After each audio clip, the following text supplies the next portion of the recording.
Sa murang edad niya, marunong na siyang magbalat ng niyog o lubi. Sa palagay niyo, ilang taon na nga ba ang batang ito? Tunghayan natin ang short na video na ito.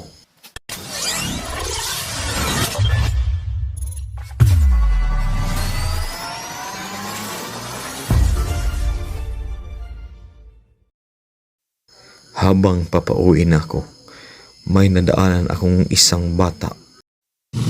Namangha ako at nagulat dahil sa murang edad niya ay marunong na siyang magbalat ng niyog. Kasama din niya ang nakatanda niyang kapatid. Hindi niya alam kung magkano ang kanyang sasahurin. Base sa aking pagpanayam sa kanya, tumutulong lang siya sa kanilang paghahanap buhay para makabili ng bigas at mga gastusin sa kanilang bahay.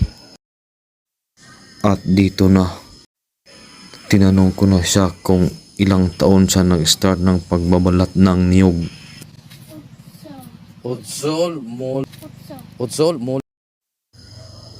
taong gulang siya nag-start sa pagbabalat ng niyog.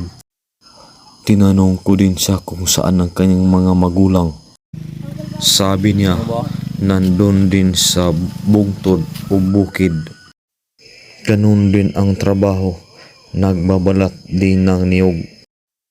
Kaya pala, siya at ang kanyang kuya nagbabalat din ng niyog kasi yan ang kanilang namumulatan sa paglaki nila. At dito, tinanong ko siya kung anong baitang nasa sa elementarya.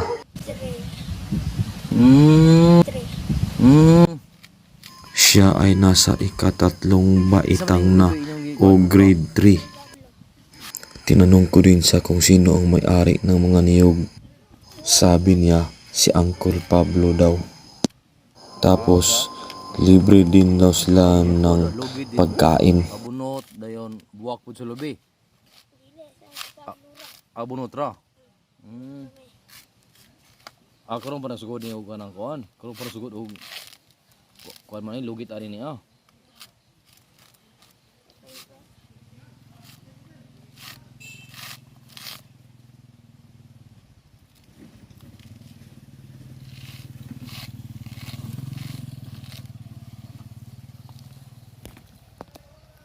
Dayon wala ka sugod na samad ana. Ada. Sabi niya, ni minsan hindi rin siya nakaranas ng sugat sa kanyang pagbabalat ng niyog.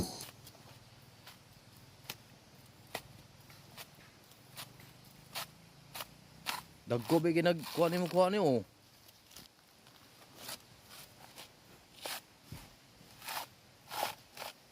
No?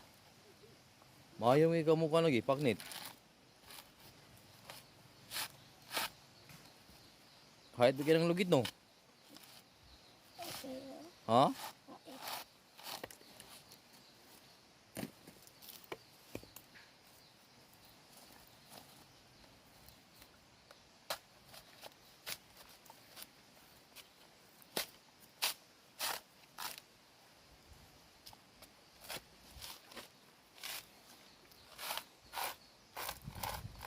Inantigo mo ano, inantigo.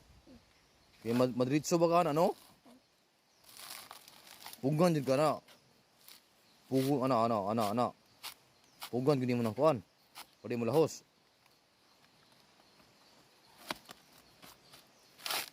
Ama ka nag-eskwela o kuan, elementary? Gines. Sa taas? Ano, Pinyan? Dito. Barrio. Barrio? Grade 3 ka, no? Kung saan ka ng tao? 2014? Ha? Tinanong ko siya kung kailan siya pinanganak. Binya, hindi daw niya alam. Basta ang alam niya, this time, 9 years old na siya. Ha? Hanapit yung balay dahil? Atunahan. Oh, mama magpapa ni mo? Trabaho. Sa'yo trabaho po mama ni mo? Buntod. Lugit to. Ano, naglugit po? Papa ni mo? Lugit. Pilang pagigsoon dahil? Tinanong ko siya kung ilan sila magkakapatid. Ang sabi niya, hindi niya alam. Marahil ay marami-rami din silang magkakapatid. May kuya. Igsuon ni mo? Aman. Ito na kuya. Aw nagbunot po siya. So tong kuya nimo, imo tong magulang, mo to inyong kinabugulangan dili pod. Moto. Mo to dai. Di na mo manghod dito sulod sa iyong balay, wala na. Gagmay pa. At tinanong ko din siya kung meron pa ba siyang kapatid doon sa bahay. Ang sabi niya meron daw. Ilang edad? City. Oh, city na edad na. Yung isa 5. Ang isa 5. Pila ka bug doon habilin dito? Duka. Silang duha, city ug 5 dito na bilin sa iyong balay? Puro bay laki. Laki. Laki puro. Dayon di pa tumulaag dito sila, di pa tumulaag. Oo ba?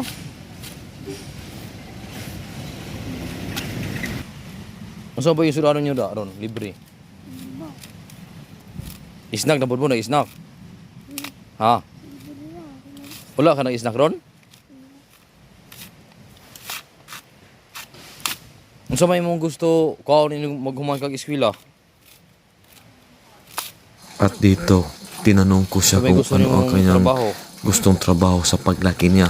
Sabi niya, hindi pa daw niya alam. Eskwela gyud ka. Di ka mo absent sa eskwelahan. Absent. Kamu di klase ron? Sabado? Ang klase. Amo gani, may klase ron sa Sabado man ron. Pero wa pa ka sa kuwad na absent pod. Absin ako. Ha? Absin ako. Kadwa. Ano man kay? Ito ba ang minto? Unsa may trabaho nito sa bungtod ay? Logi. Naglugit? Kisang yuta pod. Kadidi.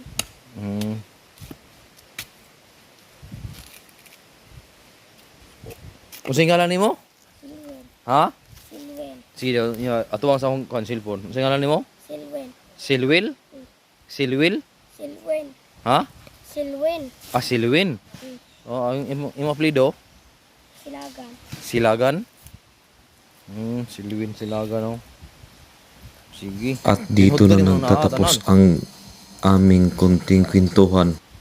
Subukan natin na makabalik sa lugar na ito. Thank you for watching mga Pag kaberks. ano, pag inini Sa na. part 2, hanapin natin muli ang batang ito. At sana'y makita ko pa siya. Sige do. At muli kaming magkausap.